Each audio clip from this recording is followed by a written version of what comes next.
You're getting into Gel X and you're finally finished applying these nails, even though it was so hard to even put them on in the first place. Why? And now you're excited, ready to start your new journey, and then you scratch your head. Gone. The nails are gone. You tap a little thing, gone. All of them are gone, your nails are destroyed, and now you're upset.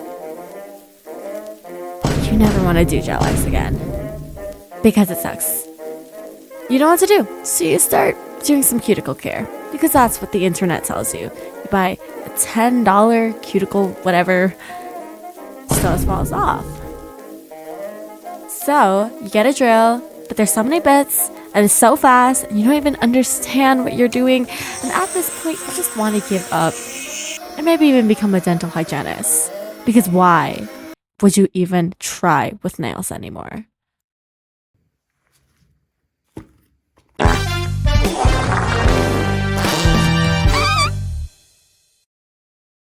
guys, welcome back to another video. I know the intro is a little bit different than how I usually do things, but here is finally my prep routine. This is what came with the nail drill that I'm going to be using, and the one I have is the McCart one. I'll put it down in the description. But generally, this is the only bit from the actual pack that I use. So standing bands, it's a definite must when you're a beginner. I'm just showing how it's detachable, so you can have more coarse kind of bands, and you can also dispose them once they get very not gritty. Next up, we have our flame bit, which is commonly used in Russian manicures. It is very versatile and amazing for cuticle prep. I'll get into that later. And next, I don't know what it's called, but I use it to open up the cuticles. I got it from Temu because I saw some others use it. I don't know what it's called, but just try finding something with that shape. And lastly, a ball bit.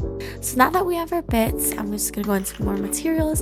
Here are my cuticle nippers. Make sure that they are sharp because steel ones are actually very dangerous.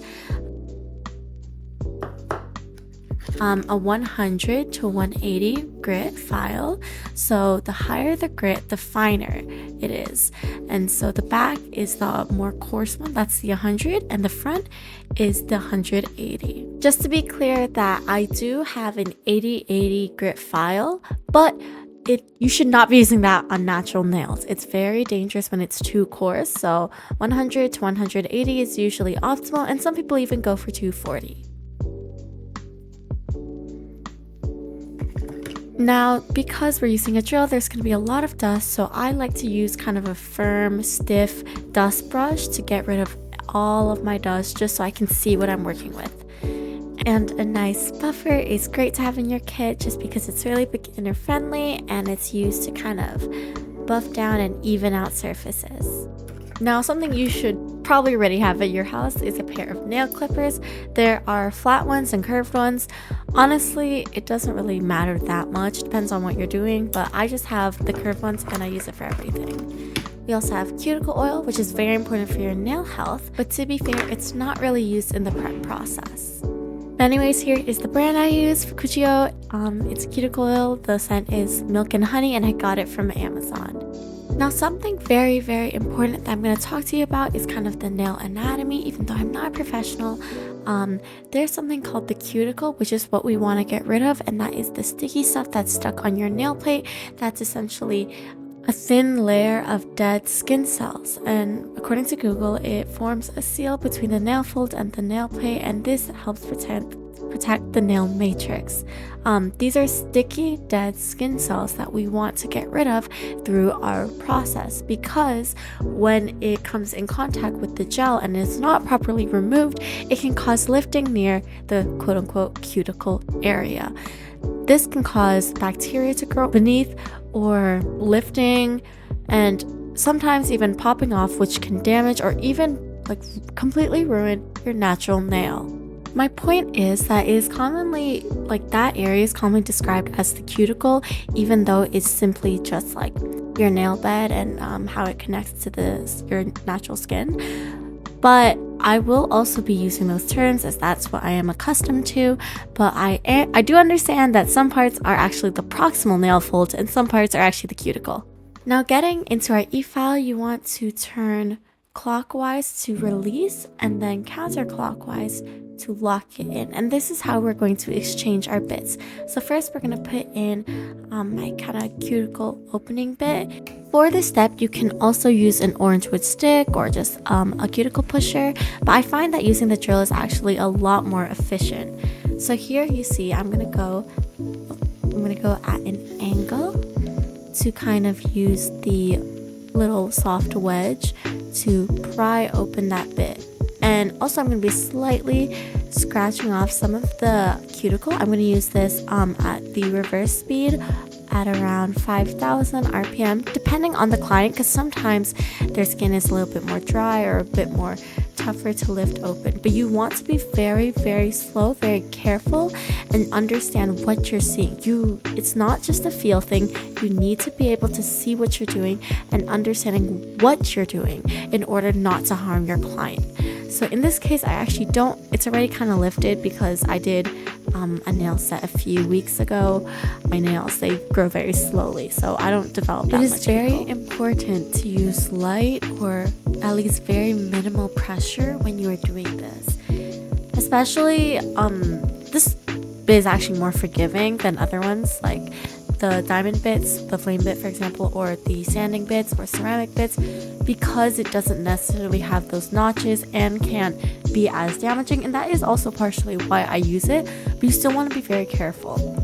Okay, so I'm cleaning up my surface, and then remember, clockwise, open, counterclockwise, and we're going to put our flame bit in.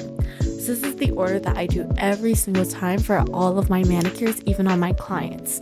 I'm going to continue with reverse, but sometimes I do speed it up a little, but I think at the moment this was a pretty good speed.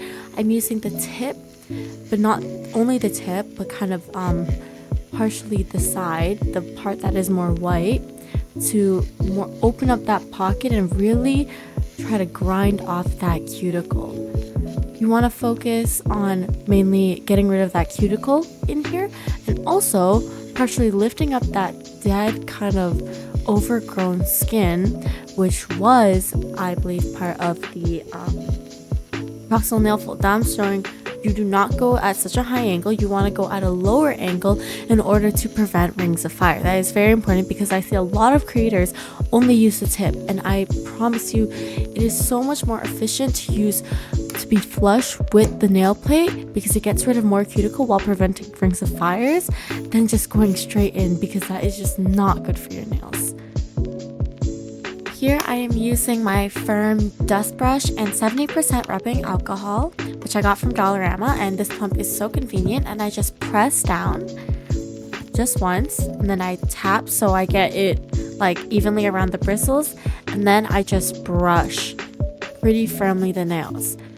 So make sure you also get the thumb, and if you're trying to get dust out of the cuticle, you want to go up and down, not side to side, but side to side is more efficient. So if you're trying to save on time, side to side. If you really want to get deeply and get rid of that dust in the cuticle, up and down. Okay, and now cutting our cuticle, we're gonna be using our nippers. I tried my hardest. My camera won't focus, I'm really sorry about that, but you need to, do you see that white little bit? We're gonna nip that off.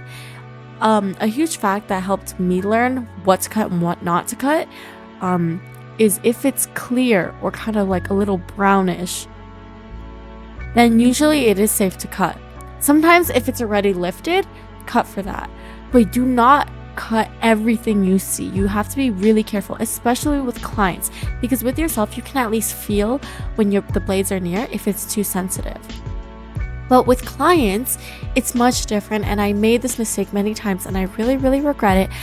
Anytime I saw anything and I was super pissed, I would like, or not super pissed, I'm sorry, but I would be like, oh, it looks very messy. I would just start cutting, and then I would cut too much, and then they would bleed, and it was so bad. And thank God nobody got an infection. Thank God I used band-aids. Thank God I disinfected, because it could have been really bad. So you need to be very careful. Even now, sometimes if I'm not sure if it's safe to cut like some dead skin off, I'll just stop. I'll go in with my circle bit, and I'll just push back what I can, remove what I can, but I do not go too much because it is very dangerous. Now with my circle bit, I use this to kind of fully touch up the cuticles, make it a lot more cleaner. I exfoliate the skin a bit. I also try to push it back a little further, and I don't know why, but when I use the circle bit, it makes everything look a lot smoother. Right, and it gives me that reassurance that I'm like fully getting that cuticle off, because in the past I wouldn't completely get rid of it. So see, I'm going over lightly and I'm very gentle. I'm making sure that I'm going at a good speed, and I am exfoliating the skin a bit.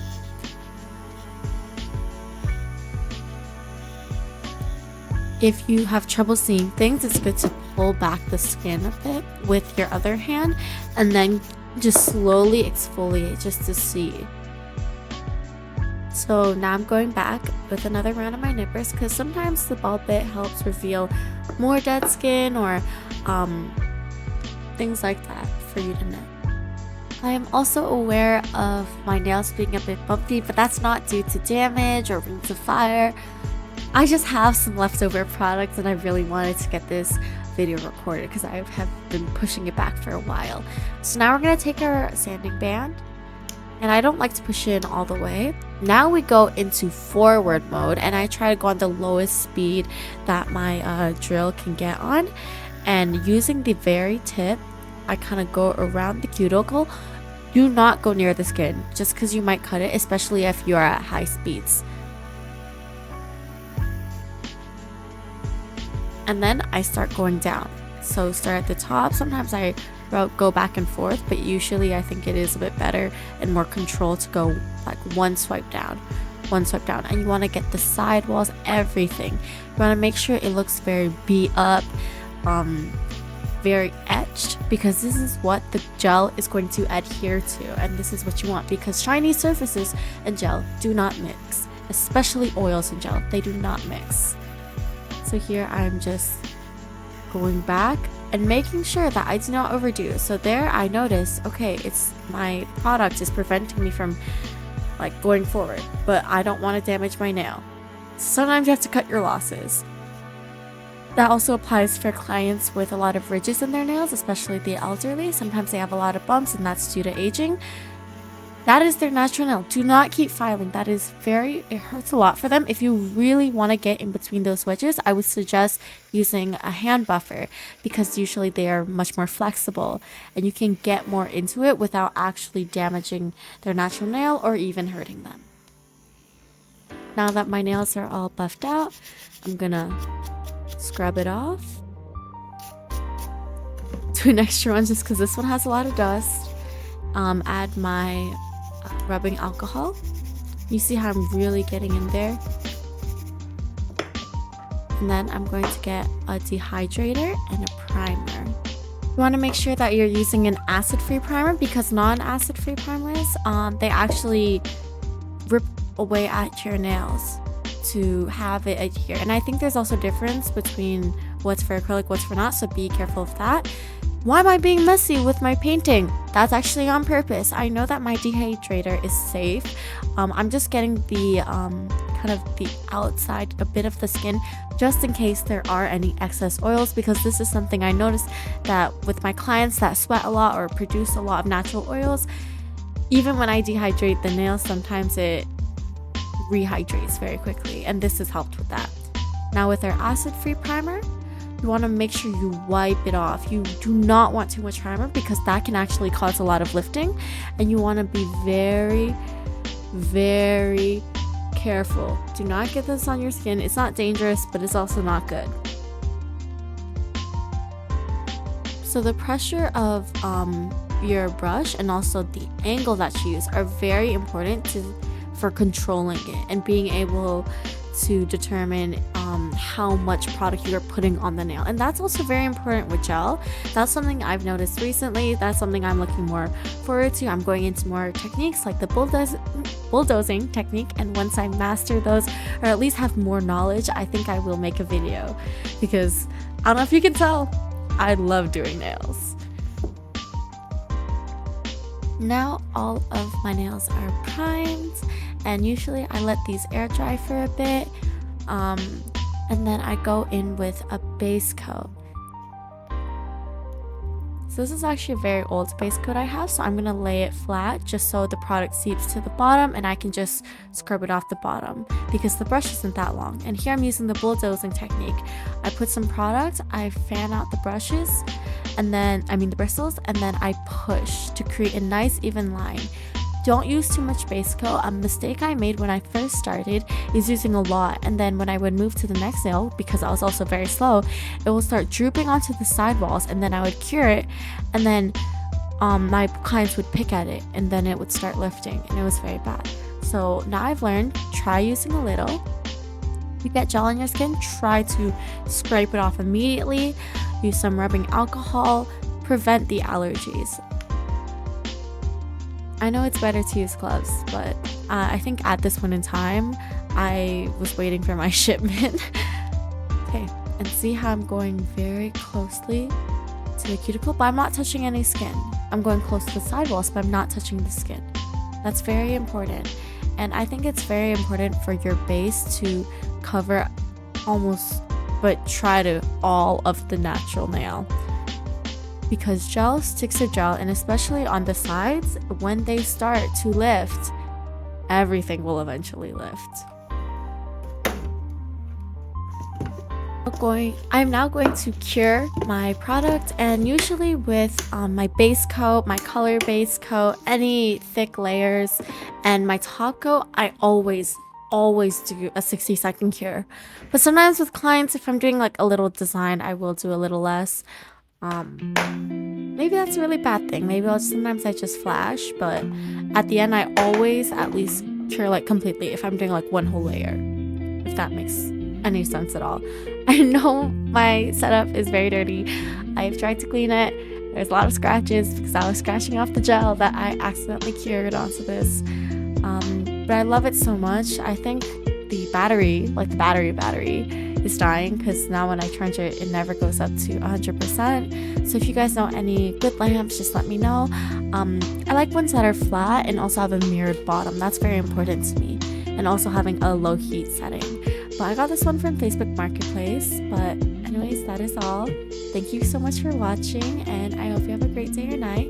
If you have any questions, let me know in the comments, and I'll respond to as much knowledge as I have and as much time as I have. Okay, bye-bye!